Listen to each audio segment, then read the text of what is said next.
itu harus baik dulu, dan beliau itu juga memberikan nasihat kepada dirinya sendiri, terinspirasi nasihat malaikat Jibril kepada Rasulullah. Dalam salah satu hadis dikatakan, ya malaikat Jibril itu menasihati Rasulullah, dimulai dengan ya Rasulullah, apa namanya itu, kamu itu hidup, hiduplah sesukamu, hiduplah sesukamu. Dimulai dengan ya Muhammad, hiduplah sesukamu seperti apapun yang kamu inginkan. Tapi ingat Muhammad, kamu nanti akan mati.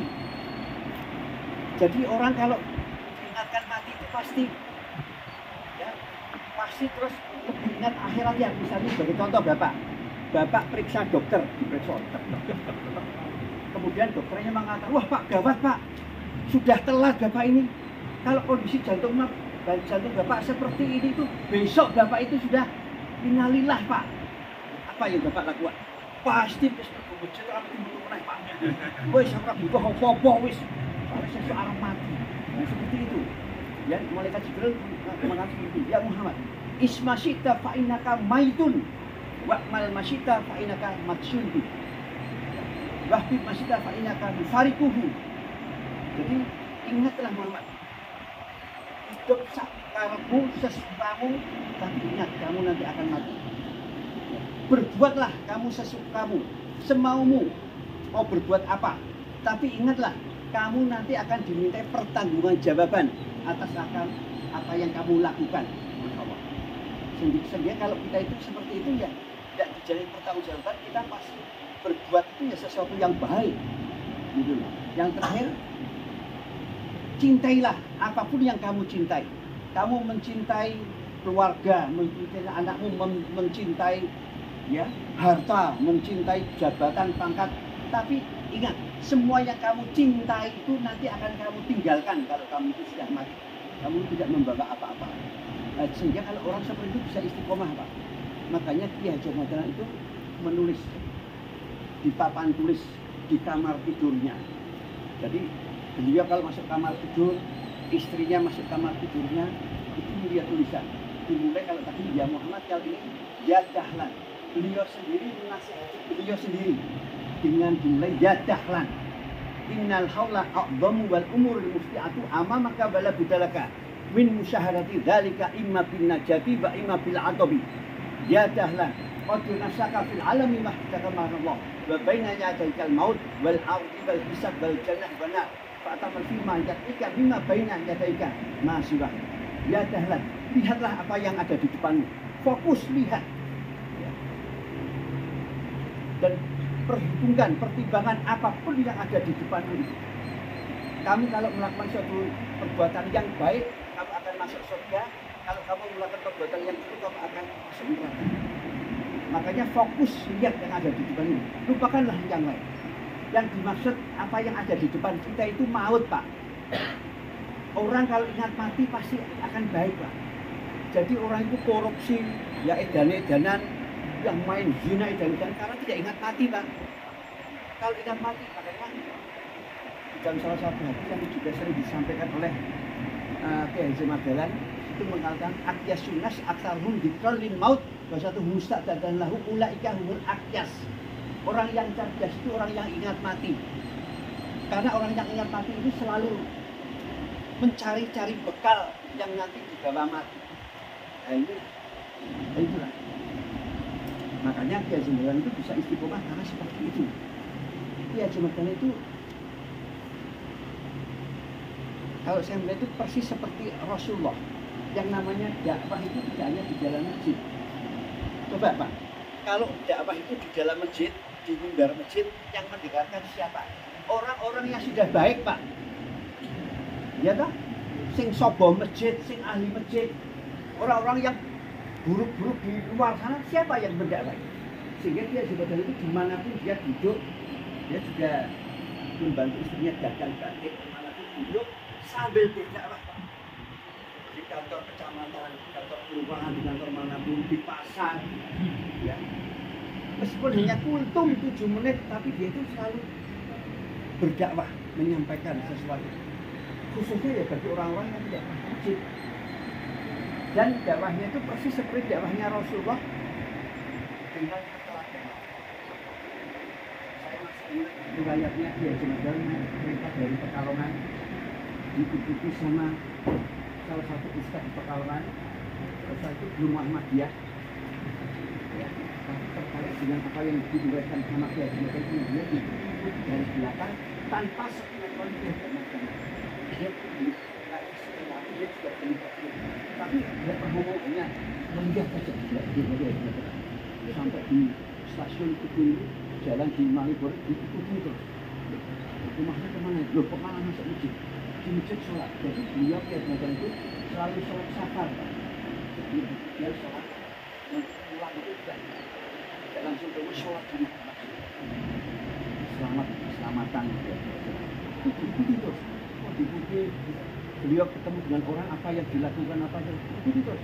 Kemudian dia hanya melihat perjalanan dari Pekalongan sampai Jogja, sampai rumah beliau. Itu dia itu pengen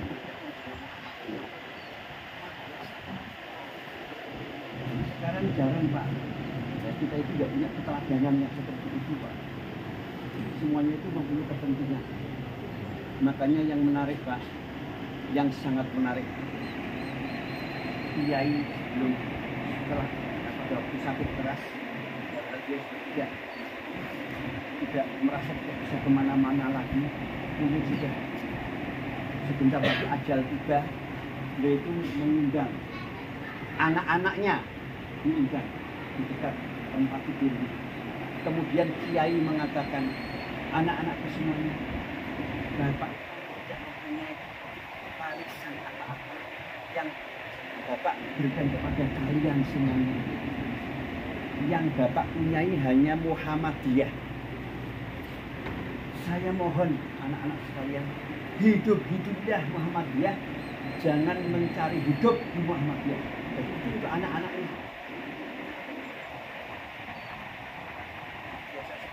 Coba kalau Muhammadiyah masih anak-anak ini meroyok di, ya toh, di yayasan Muhammadiyah sudah gede kayak ini, Surabaya sih sudah apa-apa loh, anak-anaknya, anak cucunya Muhammadiyah tidak. Kalau banyak dia berubah. Kalau anak-anaknya tidak merasa mampu ya daripada dicekel anak-anak itu keluarganya dia malah ya. Dan tadi barangkali Bapak melihat makam Nyai Ahmad Dahlan ya, terutama tujuan Bapak. Barangkali Bapak kalau masuk juga lupa ngomong. Karena dan keluarga besar itu ketika mau dipindahkan makam Ki Haji Abdul itu pernah mau dipindah ke makam pahlawan Pak. Ya benar kan juga pahlawan. Pahlawannya sudah tidak mau, keluarganya nggak boleh. Karena kan kita itu harus tahu orang yang sudah mati itu tidak di kubur itu, tapi di alam kubur. Alam kubur itu nggak tahu di mana, sudah nggak di sini. Barangkali sudah hilang. Tulang-tulangnya sudah hilang. Tidak di sini, kita ini cerdas. Sudah di alam kubur, nggak perlu pindah kemana-mana untuk ke Tangerang saja. Dan nggak ada mau dibuat apa, tidak ada, biasa saja. Karena dulu Kiai mengatakan seperti itu, kalau meninggal nanti seperti Rasulullah saja. Itu pernah juga, karena Kiai Haji Dahlan ya tidak mau dimakamkan di makam pahlawan. Nah, makamnya itu akan dibikin rumah yang sungkup yang bagus sekali sama pemerintah. Nggak mau, nggak boleh sama keluarga. Jadi sangat berjaya sekali. Makanya saya mengatakan kalau napak jelas Muhammadiyah itu dan ditapak jelas ajarannya itu ya. Ajarannya seperti apa? Yang menarik Pak, Bapak pirsa dulu Kiai Ahmad Dahlan itu memberantas suatu penyakit pada waktu itu namanya TBC, bukan tuberkulosis, TBC, tahayul bid'ah khurafat. Sekarang saja masih Bapak orang itu ya berkecimpung dengan sesuatu yang masih tahayul, masih percaya dengan hal itu masih banyak sekali, padahal mengaku dirinya itu Islam ya, mendatangi Sunan Mbah Dukun, tanya ini tanya itu, padahal Nabi sendiri mengatakan manata kahinan arfun asadakum bima yaqulu faqad kafar. Kalau kamu itu mendatangi paranormal, Mbah Dukun, dan kamu percaya kepada ucapan Mbah Dukun, faqad kafar. Kafir. Banyak. Sebagai contoh, yang di era modern seperti ini, orang pakai akik, Pak. Pakai akik dulu kan, wah tren pakai akik. Kalau panjenengan pakai akik tapi mengatakan saya pakai akik itu untuk keindahan jari manis saya, karena Nabi mengatakan innallaha jamil yuhibbu jamal. Allah itu indah dan mencintai keindahan. Enggak apa-apa. Malah sunnah itu. Wah, ben indah kok. Tapi kalau pakai akik, wah aku kalau pakai akik ini bisa selamat saya. Kemana-mana selamat. Kalau bapak-bapak berdagang, berjualan, aku kalau pakai akik ini laris, manis. Nah, gitu. Nah, itu yang termasuk tahayul, nanti bisa menjurus kepada perbuatan syirik. Ya. Nah, kalau bid'ah, ya, menurut Kiai Haji Ahmad Dahlan, tadi saya sampaikan, kita itu wajib berpihak kepada Rasulullah dalam hal melaksanakan perintah Allah. Bid'ah itu persoalan ibadah mahdoh, persoalan sholat, puasa, zakat, haji harus plek seperti Rasulullah. Shallu kama ra'aitumuni usolli. Tapi untuk urusan dunia, Nabi mengatakan antum a'lamu bi umurikum. Untuk urusan dunia, ya, lebih tahu kamu daripada saya. Karena banyak orang Muhammadiyah juga yang kurang pas di dalam memaknai yang namanya bid'ah. Saya pernah, ini ilustrasi hasil pengalaman saya pernah khutbah Jumat di salah satu masjid di Aceh, Pak. Ya. Saya itu arsitek, ya, saya arsitek, pernah menjadi ketua umum Ikatan Arsitek seluruh Indonesia. Ya, pernah pilih Indonesia dari Aceh sampai Papua, dan saya selalu singgah di PDN tempat di mana saya hinggap, sehingga saya terus ceramah dari Aceh sampai Jayakarta. Ada pengalaman yang menarik. Ketika saya ceramah di salah satu masjid Muhammadiyah di Aceh, ya, khutbah Jumat saya. Selesai, saya duduk-duduk dengan para takmir. Kemudian datang seorang ustadz di sana juga yang pakai gamis, pakai sorban. Ya, kemudian datang, wah ini yang duduk-duduk di sini itu kalau Kiai Haji Ahmad Dahlan disuruh pergi semua, disuruh keluar dari sini. Karena pakaiannya tidak seperti Kiai Haji Ahmad Dahlan, tidak seperti Nabi. Mestinya pakaiannya sambil nunjuk ada foto Kiai Haji Ahmad Dahlan di kantor takmir.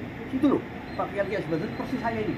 Jadi semuanya disuruh keluar, yang boleh masuk adalah saya, karena saya itu persis.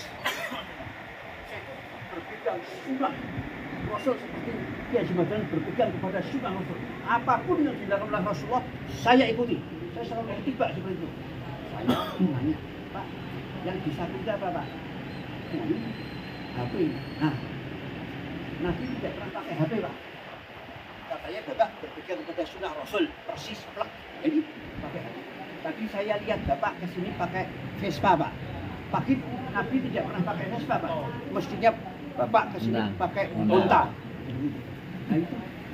Jadi sudah seperti apa yang harus dilakukan? Sunnah dalam hal melaksanakan perintah Allah. Contohnya, karena sunnah itu bukan dengan ibadah. Kalau tidak, dikatakan bid'ah. Sholat, misalnya sholat subuh itu 2 rakaat. Kemudian kita menggunakan akal, mengedepankan akal kita. Subuh bangun tidur kok hanya sholat 2 rakaat. Padahal bangun tidur itu sedang fresh, segar bugar, hidup olahraga 4 rakaat. Nah, itu bid'ah. Ya, itu bid'ah. Puasa juga gitu. Wah, saya kalau puasa itu kurang mantep. Puasa kok bukannya maghrib, kok bisa. Itu bid'ah. Haji juga demikian. Ada yang orang pergi haji, bayar larang, waiting list. Wah, lama banget, 10 tahun lebih, tekan kono euforia. Saya tidak mantep kalau tawaf dan sa'i hanya 7 kali. Kamu berapa? 15. Bid'ah, itu enggak sah malah. Man ahdatsa fi amrina hadzal ma lam fa huwa raddun. man amila amalan laisa amruna fawaradun man sana amran ala amrina fawaradun. Nah, itu awal-awal dalam hal ibadah makruh, tapi dalam hal dunia monggo. Apalagi ada yang orang yang mengharamkan musik apa itu. Ya cuma itu main biola. Yang Pak, jujur Pak, apa yang ada di depan panjenengan yang panjenengan lakukan itu bisa halal bisa haram Pak, tergantung panjenengannya, tergantung manusianya. Sebagai contoh, musik jangan disalahkan alatnya, tapi orangnya. Sebagai contoh, panjenengan bawa pisau bisa halal bisa haram. Nek pisau ki nggo masak, ngerajang olah-olah halal. Nek pisau itu nggo nodong, nggo bacok haram. Apapun panjenengan buka HP, panjenengan golek YouTube sing haram-haram banyak. Yang halal juga banyak, tergantung panjenengan mau buka yang halal apa yang haram. Jadi diserahkan kepada kita. Saya katakan tidak arota atau amran pada dabar akibat wa ikan khairan juga ikan saran bilang. Apa yang boleh ia jabatan itu pasti sesuatu yang bermanfaat. Khairunas anfa'u binas. Bermanfaat. Orang bermanfaat itu artinya haram. Jadi barangkali ini bisa saya sampaikan. Kalau ada pertanyaan monggo.